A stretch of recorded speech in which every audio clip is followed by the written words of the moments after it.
Welcome to Media and Monuments, presented by Women in Film and Video in Washington, D.C. Media and Monuments is conversations featuring industry pros speaking on a wide range of topics of interest to media makers.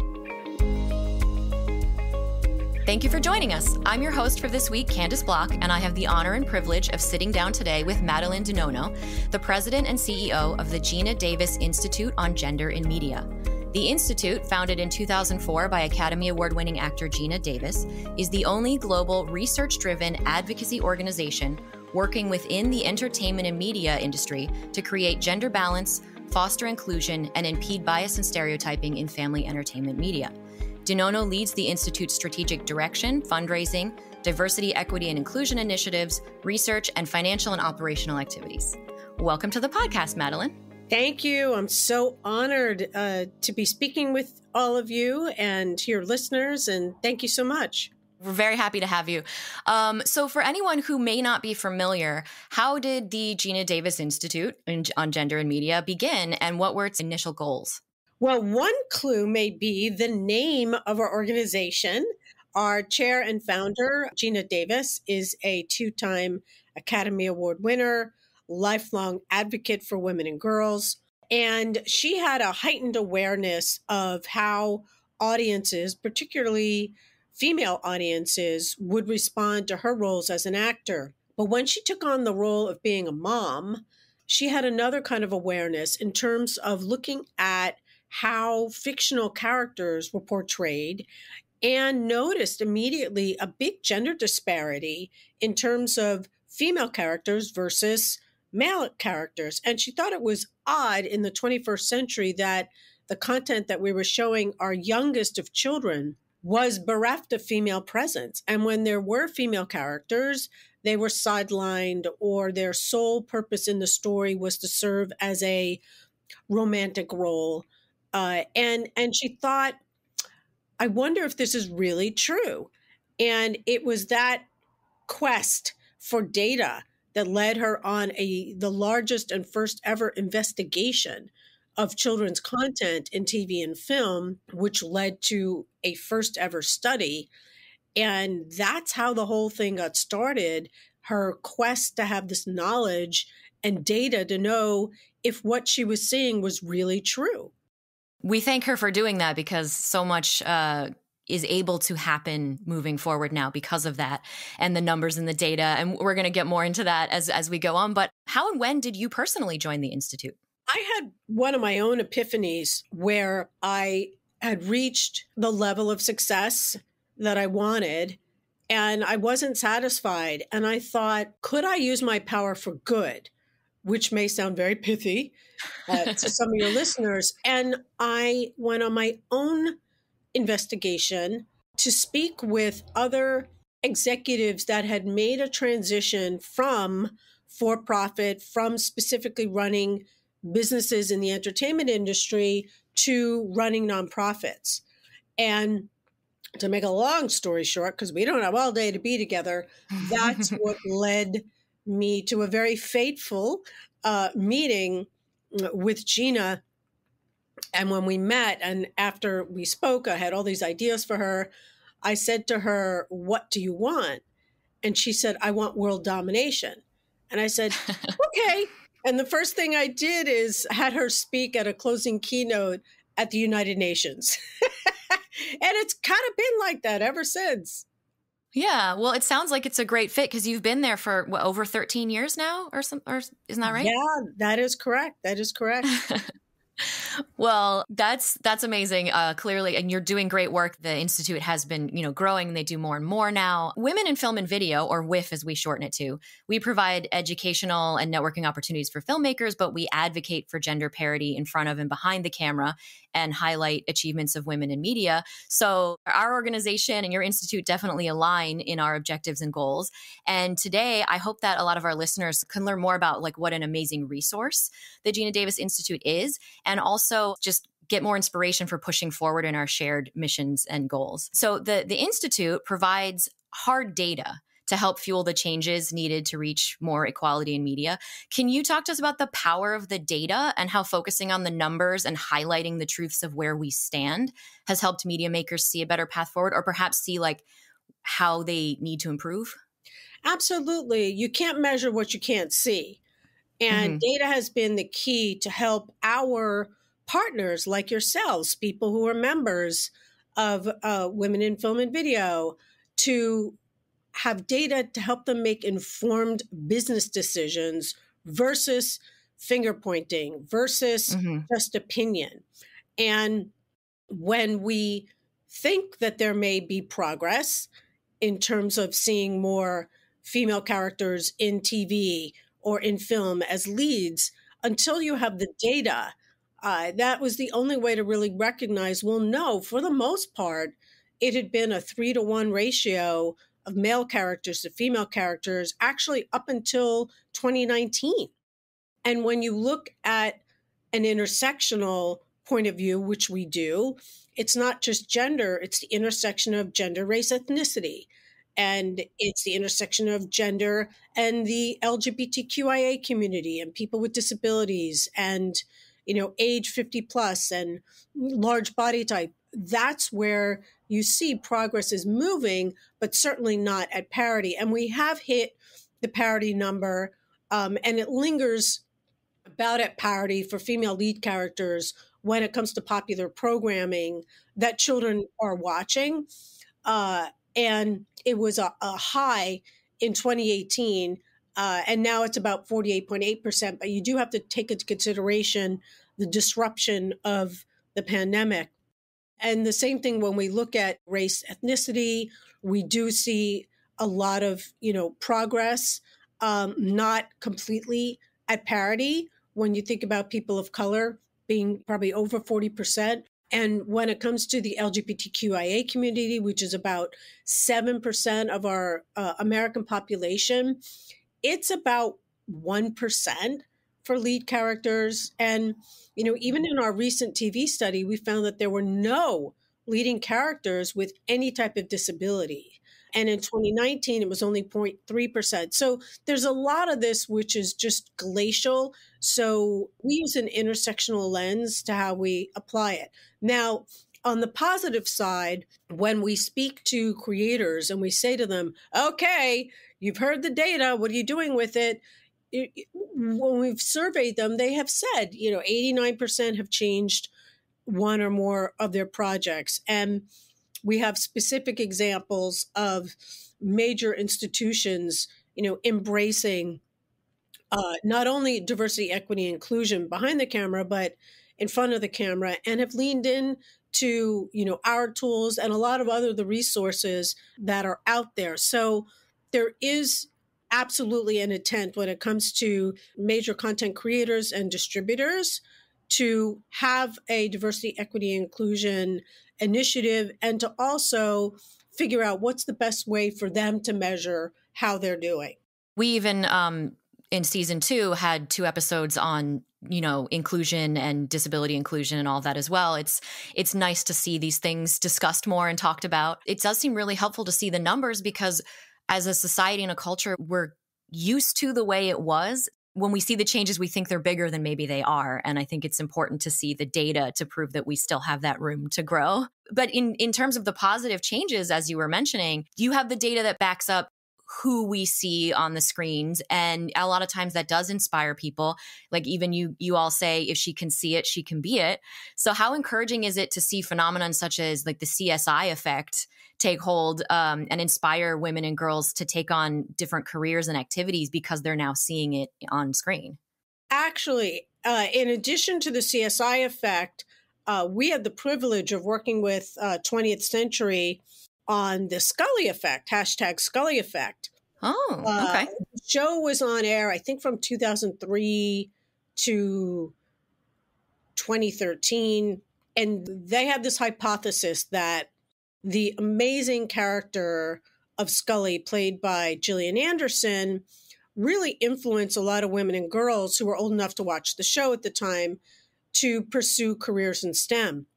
And so we conducted a survey, a few thousand women and girls that would have been able to watch the show. And we found that as a result of that, 63% of them working in STEM are doing so because of that character played by Gillian Anderson, because she was iconic at the time. Actually, it was, I think, 1993 to 2013. We'd have to fact check me on that. And she was iconic. You had a scientific mind.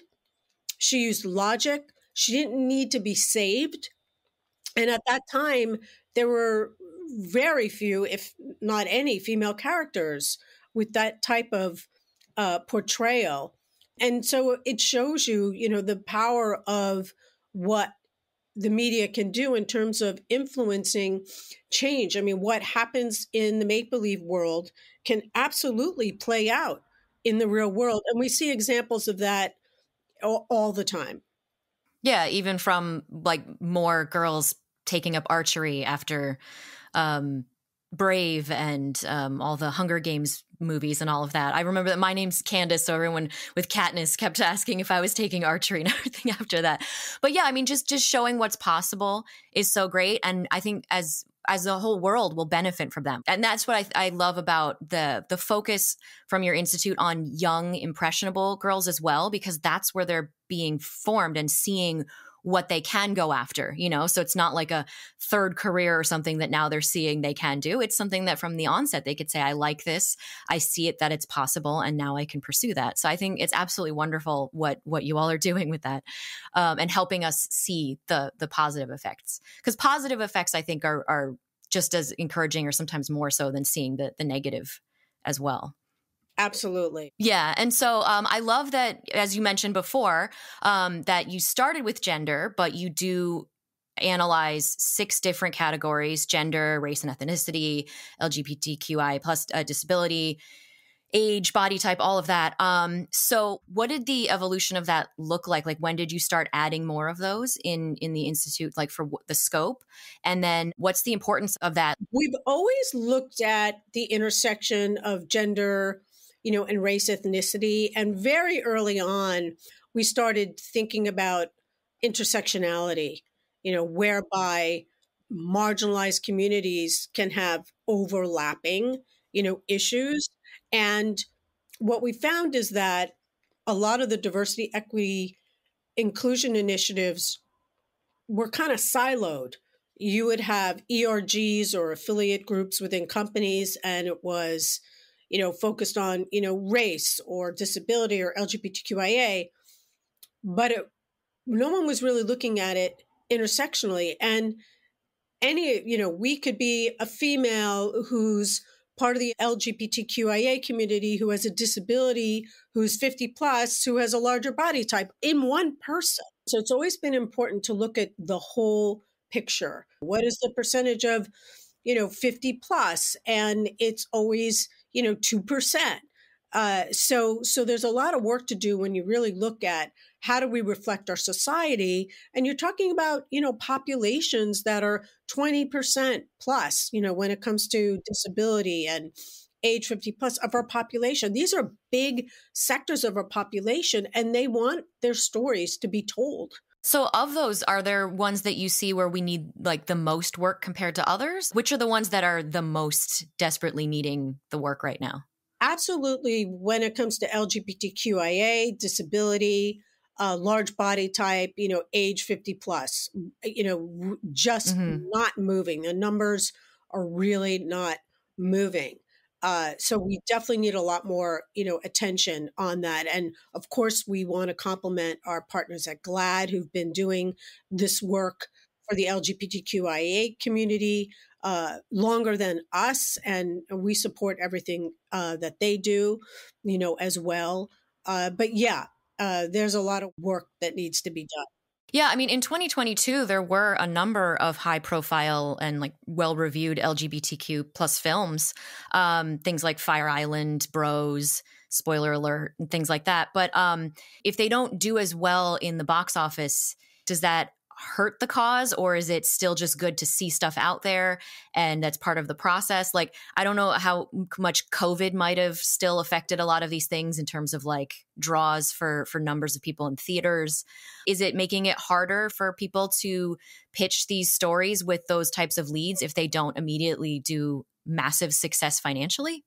Well, there's different definitions of success. So when you think about how deeply disrupted the theatrical industry has been because of COVID, and it still hasn't regained the kind of prominence in terms of the proliferation of films coming to market, there's a lot of different ways to look at the investment.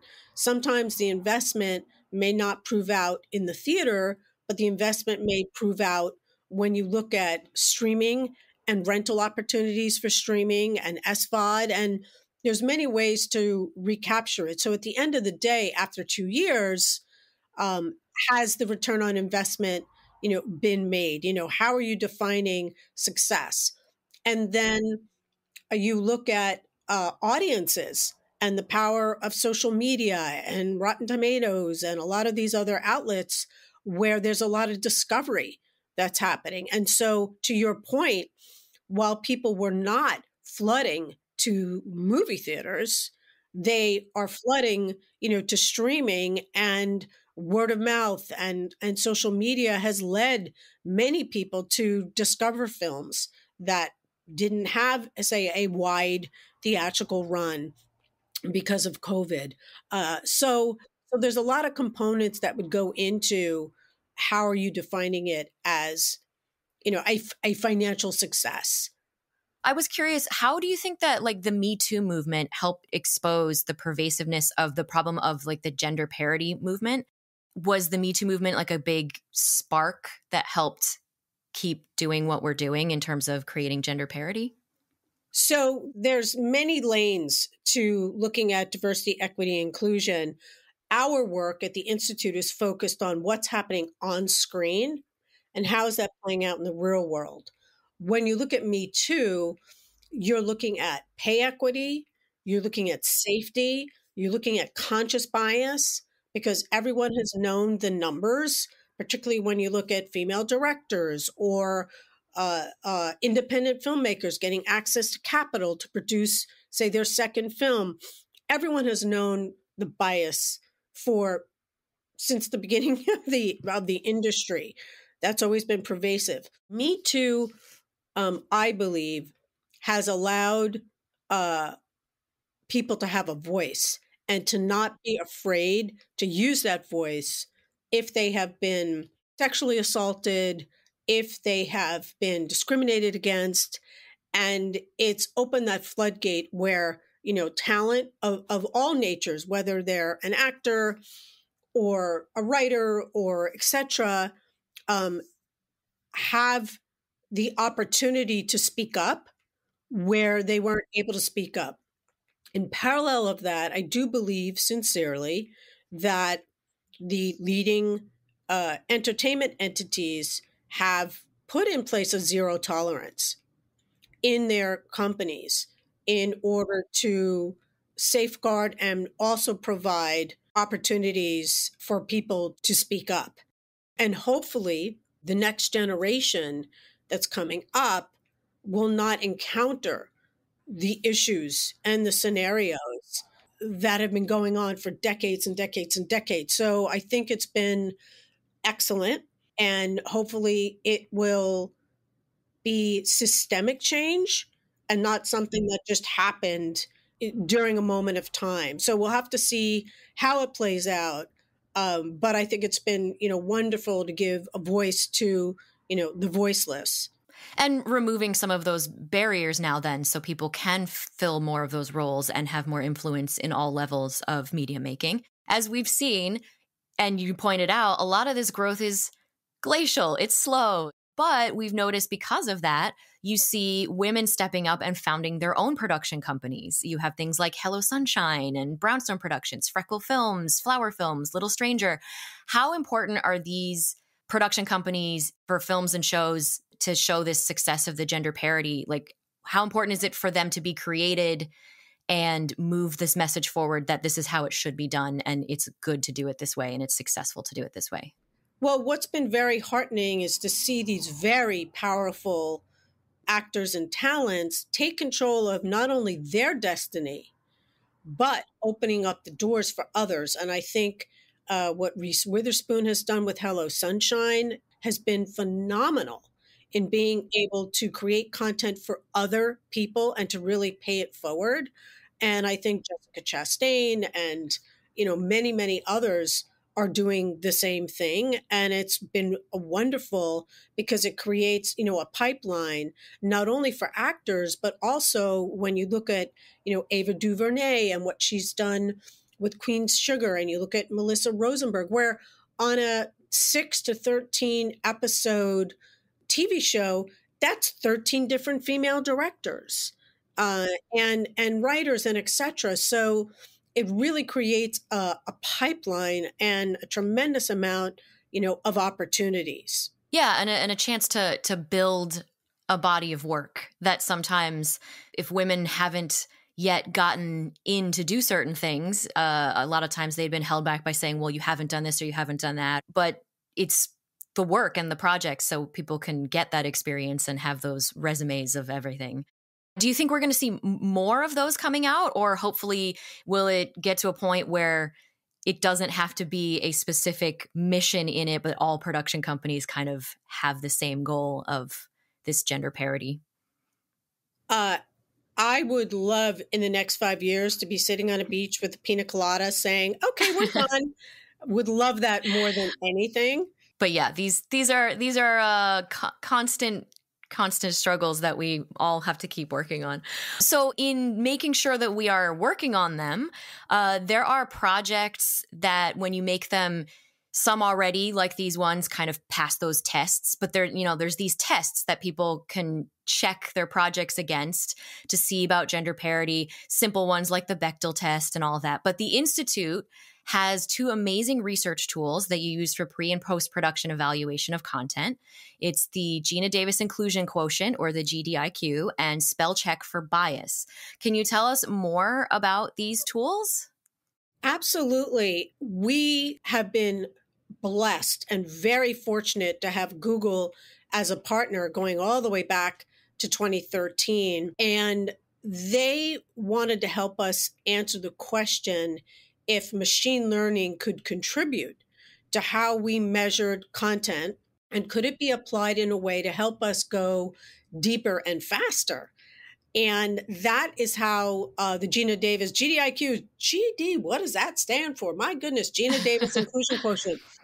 And also we were blessed to find a technology partner in USC School of Viterbi, which is the engineering school at USC, led by Dr. Sri Narayan, and his SAIL laboratory, fabulous group of engineers to help us create it. And we've been partners ever since. And what it allowed us to do is to automate a complicated, process of examining imagery.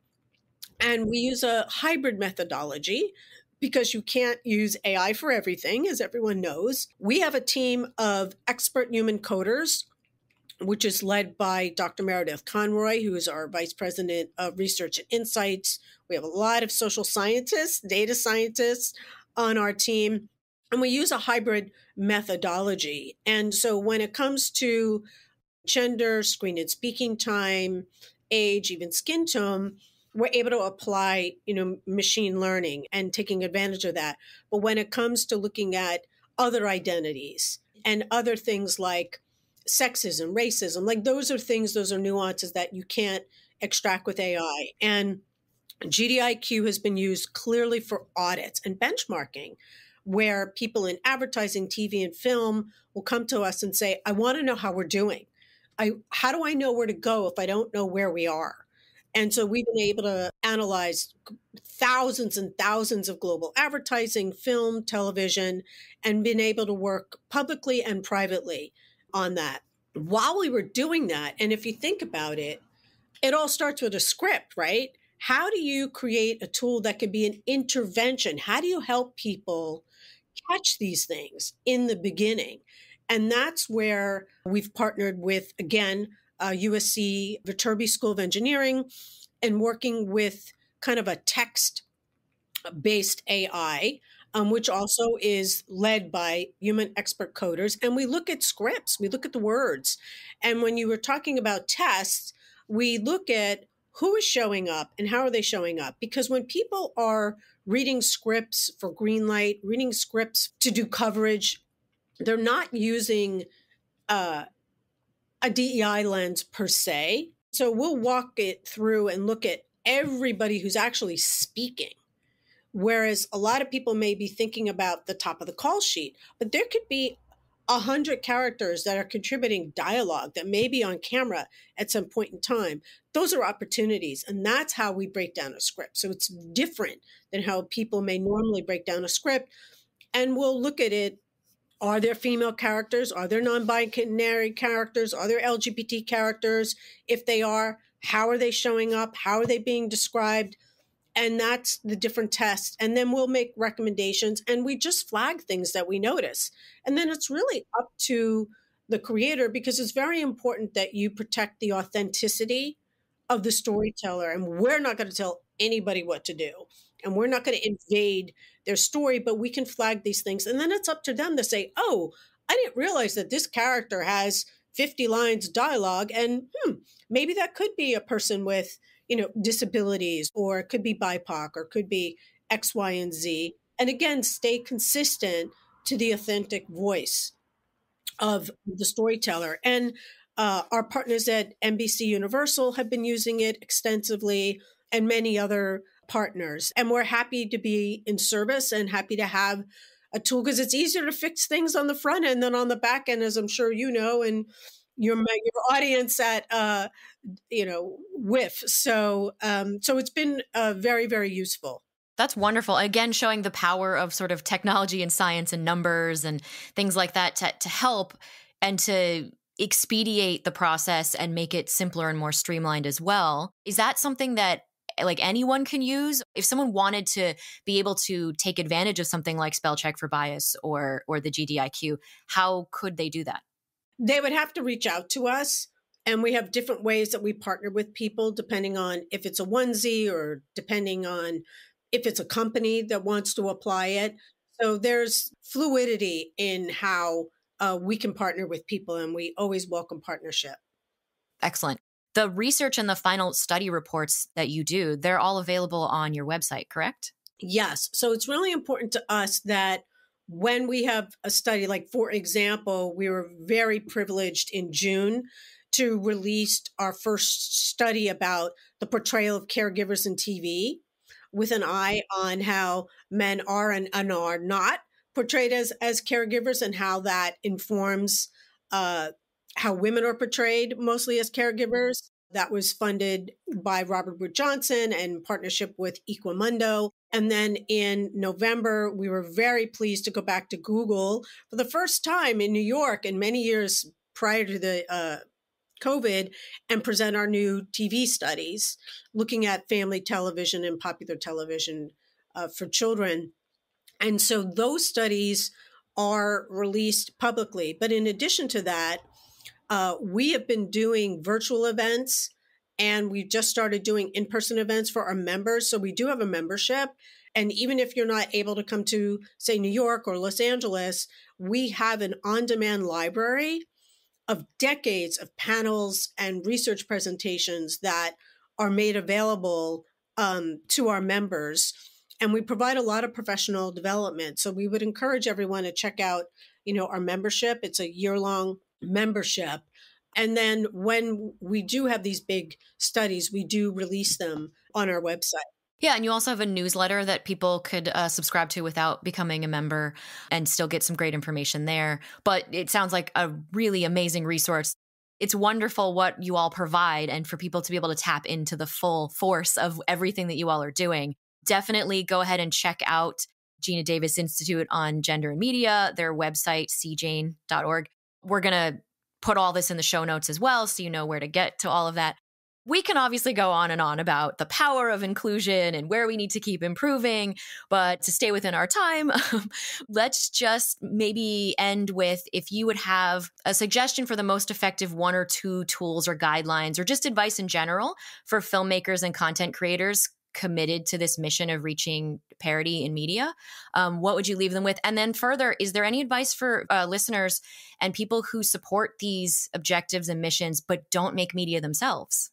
Well, I would say for storytellers, use an intersectional lens, do a pass, look at your content, really look at all the characters. Don't forget about the smaller characters that may not be described, or really think about how they can contribute and how you can kind of give a nod to reinforce that there's opportunities for diversity, equity, in inclusion, number one. I would say as consumers and parents and educators, pay attention to what your children are watching. There's ways to have conversations. You don't have to censor what they're watching, but it's important to think about what they're watching and to help them develop a critical lens for how they're viewing, content and stories. And also, you'd be surprised the power of social media. You all have a voice, and anyone who is producing or promoting content, they're paying attention to your comments. And so you'd be surprised the kind of influence that you can have. Wonderful. All excellent advice. There's so much great stuff, so many wonderful studies that you all have done. I highly encourage anyone listening to please check it out. Thank you so much for joining us. It's been a real pleasure, and I so admire everything that the Geena Davis Institute for Gender and Media is doing and all that you're doing to help support all of that. And I know that all of us here in the WIF community appreciate the hard work to shape a more inclusive and fair future for all humans where we can see all of ourselves in media. So thank you again for joining us today. Thank you so much. Thank you for listening to Media and Monuments, a service of Women in Film and Video in Washington, D.C. Please remember to review, rate, and subscribe wherever you listen to this podcast.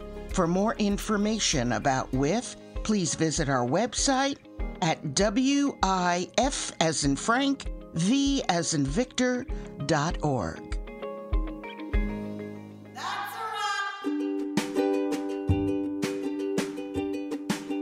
If you love hearing engaging stories from women working in entertainment, then you must subscribe to the Women Crush Wednesdays podcast from New York Women in Film and Television, also known as NYWIFT. We present insightful and entertaining conversations with industry leaders above and below the line. You can find all of our episodes online at nywift.org, that's NYWIFT.org, or on various podcast platforms including Apple, Spotify, Anchor, Google, and CastBox. Subscribe to Women Crush Wednesdays from NYWIFT today. And until we meet again, keep on crushing it.